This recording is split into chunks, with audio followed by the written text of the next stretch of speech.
Hey guys, how's it going and welcome back. Well, I'm going to teach you guys how to run your phones properly and maybe you'll make it through the day now with your battery. So, I have an iPhone 8 to the right and my new iPhone 12 mini to the left. I love this phone. It's weird, but I love it. I'm getting used to it though. So, I'm in the battery health area. Both of them say maximum capacity, while a brand new one had better. The iPhone 8 is about a year old now. I used it for just a short time, then I turned it over to my wife because for a while I actually got out of just even having a phone. So I said, here honey, you can have it, take it over and do your thing. And she is generally always doing stuff on her phone. I mean, it took her just shy of 2 years to pooch the battery on the iPhone 6s, which I had to replace the battery in, and because I ended up with it. Well, now I'm back to having the 8 because she now has my new iPhone SE 2020, which is a beautiful phone. But the 12 is so much better. I love it! Anyways, so enough of the kid in the candy store routine. So you can see we both have maximum capacity. Now she has no problem getting through a day with a battery, even with a lot of the stuff she does.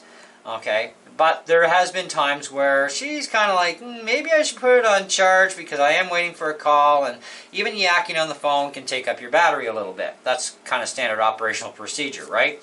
You're yakking on the phone, you're going to suck your battery back a bit. So depending on where she's at, she would put it back on charge or maybe not. But for the majority of the time, even she gets through the day, even with the 6S that she had, until the capacity was the problem. When you get to about 83-84% battery capacity, maximum capacity, your battery is not getting you through the day. In fact, her 6S was at that point, is about 83-84%. I was lucky to get even a phone call off for 20 minutes and most of my battery was gone. Okay? That kind of really sucked. So you would think you should get more, but didn't. And I'm not a real big game player on phones, but I have been doing a lot of experimenting with the SE 2020 especially, because a lot of people crab about the battery in it. Just like people crab about the battery in this, they're crabbing about the battery in the new 12. The 12's only been on the market for a couple of months. Like, hello! Okay, but people crab. Why? Well, the problem is they keep stuff running in the background, and that's why your phone's not lasting you the day. Okay? And you need to get out of that stuff. So, let's swipe out of there. And let's hit the home button for that one. So if we fire up a program or two, yes, whatever. Now I don't have this phone actually running as a phone anymore, the 8. It's just as a glorified video camera, and I might put a couple of games on it, run the smart tech in the house with it while I'm at home with it, whatever. Now, same thing, we go to the 12, we swipe out. We assume that the programs have quit. And that's the problem, is assuming that programs have actually quit. So, we'll always have widgets running in the background, of course. Now you need to decide for yourself, what are the most important widgets for you to be able to keep an eye on things. Well, this is my charge level now on the iPhone 12. It's a widget. So we don't get percentage up top, we get it here. Okay? It's relegated to here. Now I have cut some background widgets out, and I got a few more to cut out yet. Because as long as these widgets are running, this is where the problems happen. Okay? They are sucking up your battery because they are running. So, how do we know if things are running? Well, even to make a phone call, right? Your phone, when you quit it, is still running. 1 app, 2 app, 3 app, 4 app, 5, 6, 7. Holy cow. What do we got on this one? 1, 2, 3, 4 apps. Those were all running in the background. And because of that, you are severely draining your battery. And you wonder why you can't make it through the day. I mean, I've heard about people crab about iPhones that even have much higher capacity batteries than these two phones, or even the SE 2020, or the 6s, or the 7s, okay, and the iPhone 10s. People are crabbing, I'm not getting enough battery life. Like, what is Apple up to? It's not Apple, per se. It's you and what you're doing with your phone. If you are running apps back and forth, blah, blah, blah, a lot, and you don't quit those apps, that's where there's a problem. They are always running. Now, widgets are one thing. They're a little bit different than a main application. But what they're doing is they're going out to your cellular network all the time to keep your news up to date and your stock market stuff up to date and all that sort of thing. So you have to decide, am I involved in the stock market? No. So kill off that widget. Don't let it run. Okay, so that's in your widget area. You have to edit those out. I want the weather, so I can live with that. I want my battery level. You know, that's another thing I want to know. I want to know the percentage. It tells you a little thing here, but I like the old school stuff. Oh, 100%, cool. And I can have that either on or off. It's an option. On the iPhone 12s, what they've done is they've removed that option to see the percentage up top. And it's like, why would you do this, Apple? Well, they made it more fun and interesting. You can keep an eye on it here through a widget. This is my 100% battery charge level. Okay, that's great. So if I want to know my battery health, I need to go into the battery area and I can check my health status that way. 100% capacity.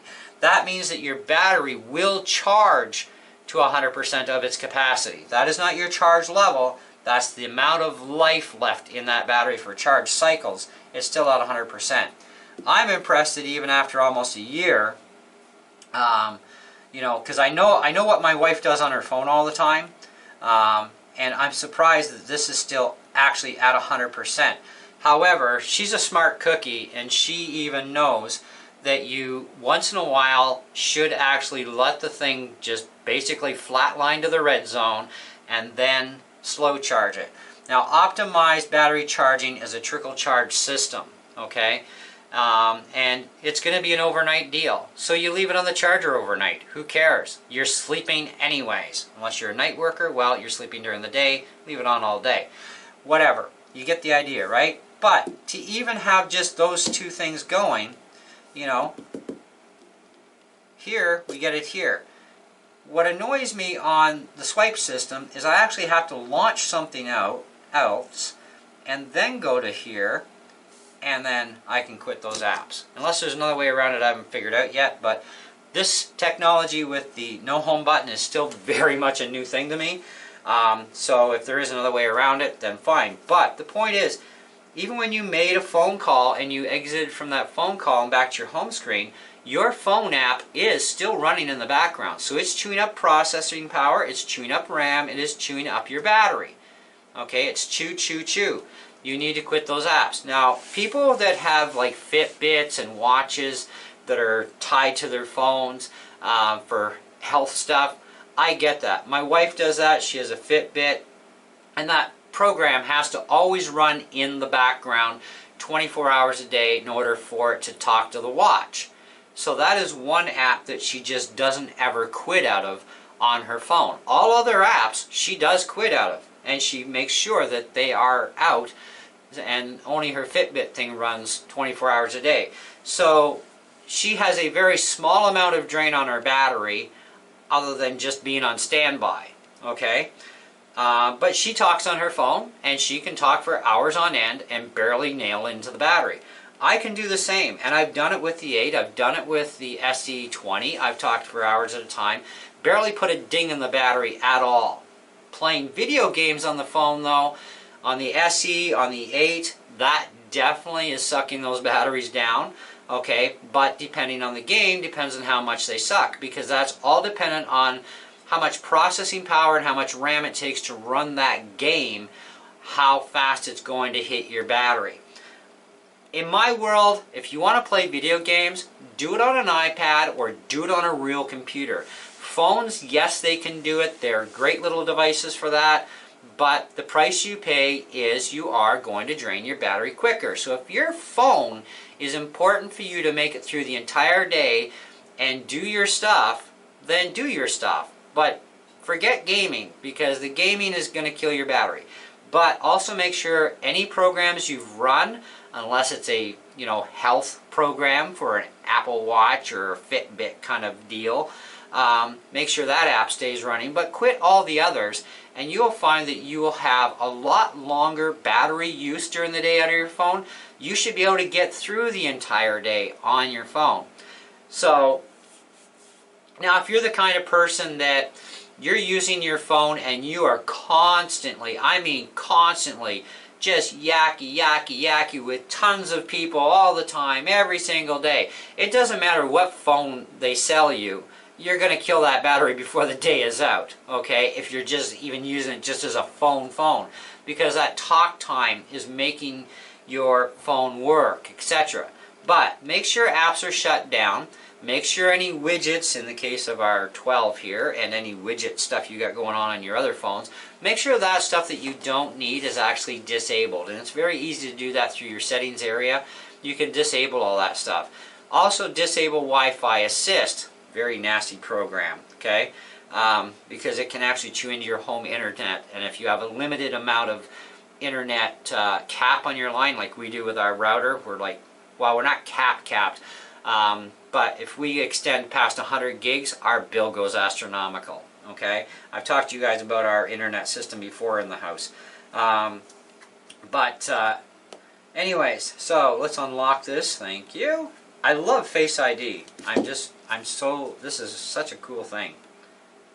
So, but if you make sure the apps are shut off in the background, all of them, fine, that's going to really super get you through the day better.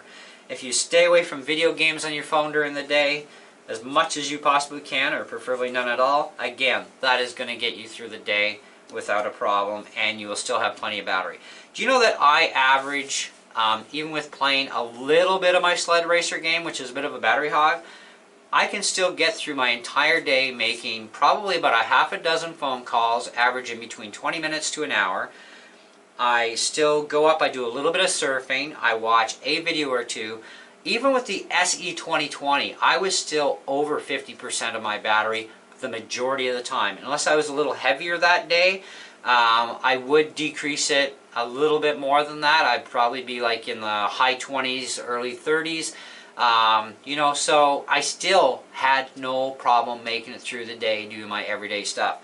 So is it really the batteries that are the issue, or is it the user that's the issue? I think it's a lot of it is mostly the user problem, because apps running in the background are constantly chewing your battery, chewing up everything. Too many widgets going on in the background with all this stock market garbage and stuff.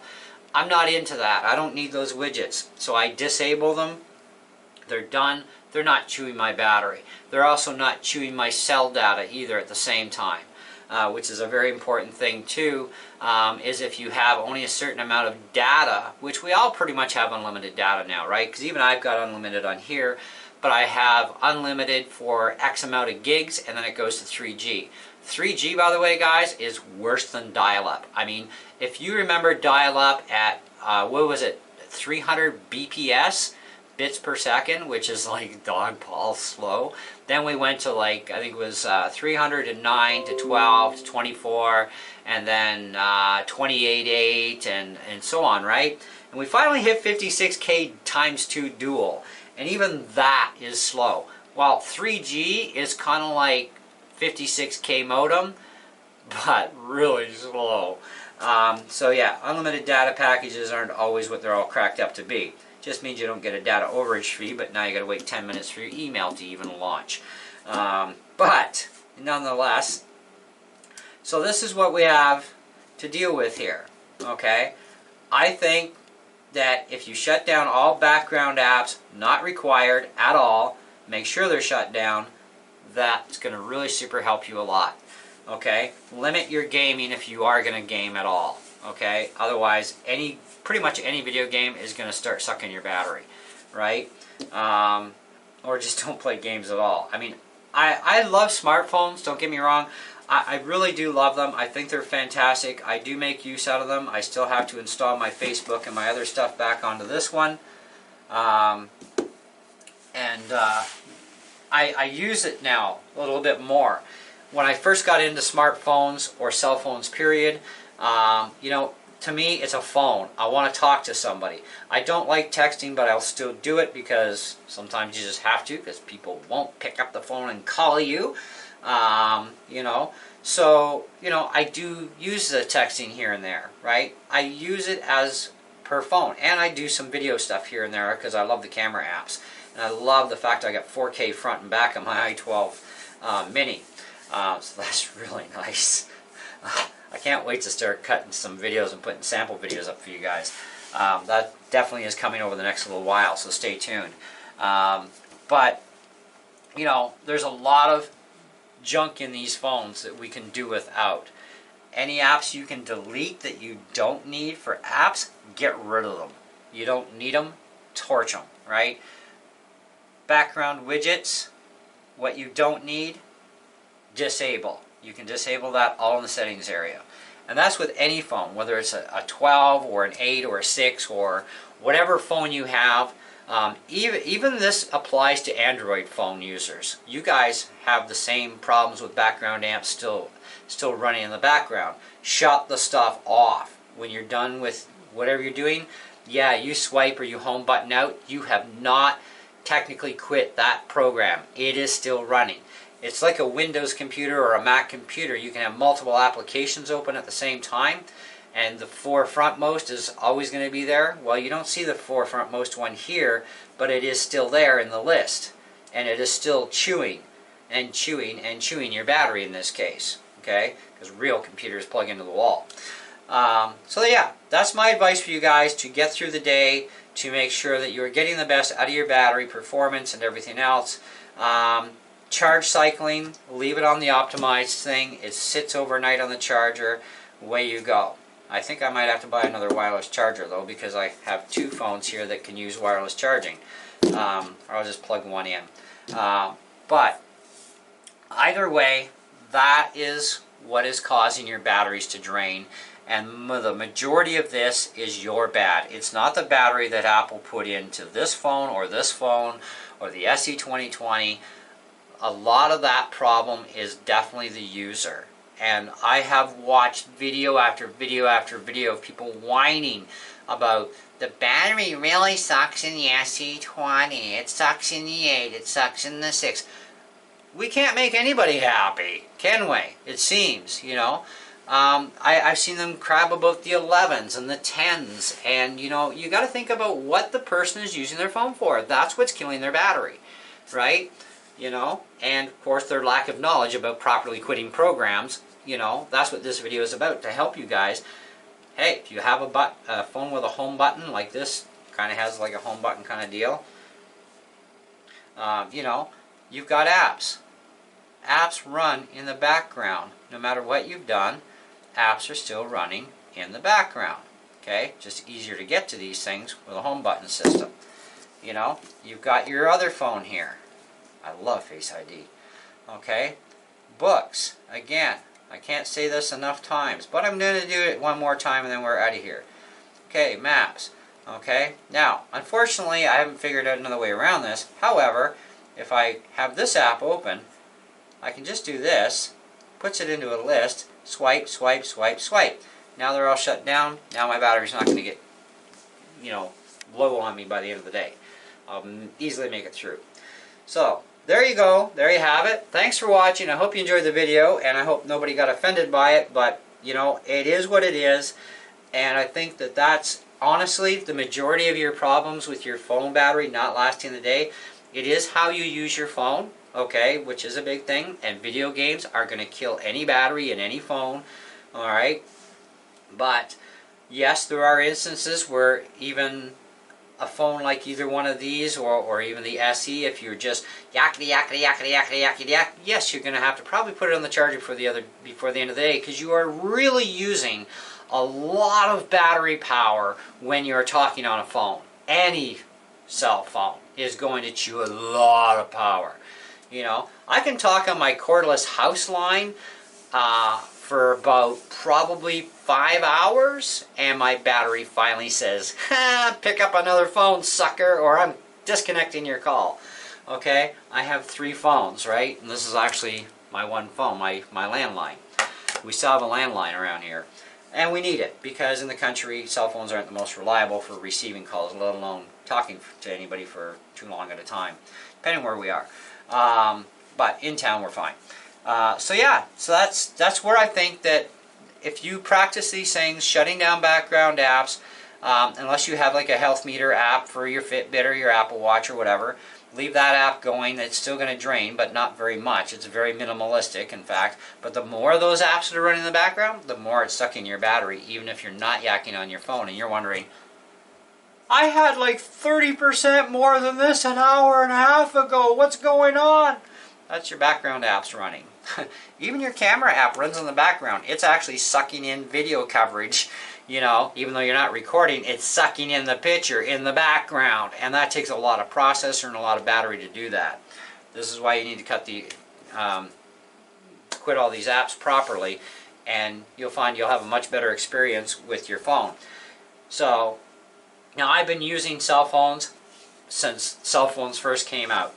And I've been into smartphones within probably a couple of years after they came out. I finally got into smartphones. But I've been into Apple phones specifically for almost 5 years now. And I gotta tell you, I mean, this is how they run. This is how Android phones run. They run programs in the background. And yeah, so there you go. Thanks for watching. Hope you enjoyed the video. Catch you in the next one.